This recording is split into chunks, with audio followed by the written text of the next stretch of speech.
If you've ever saved a draft on X, formerly Twitter, and then realized you need to make a quick change before posting, this video is for you. Today, I'm going to show you exactly how to edit a draft in X.com or Twitter in just a few simple steps. This is really useful if you want to fix a typo, update a caption, add a better hashtag, or refine your post before it goes live. If this tutorial helps you out, make sure to hit the like button and subscribe for more quick tech guides just like this.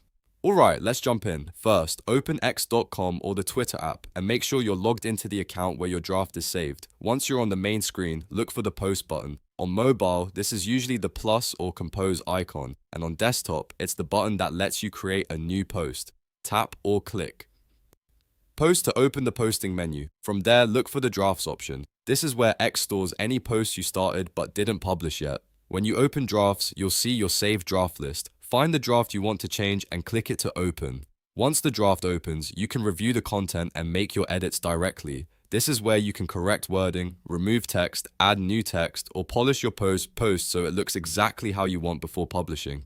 After you finish editing, simply save the draft again or continue to post it when you're ready. That's really all there is to it. In just a few clicks, you can go back, open your drafts, and edit them anytime before publishing. So, if you've been wondering how to edit a draft in X.com or Twitter, now you've got the fastest method. If this video was helpful, don't forget to like, subscribe, and turn on notifications so you never miss another simple tutorial. Thanks for watching, and I'll see you in the next one.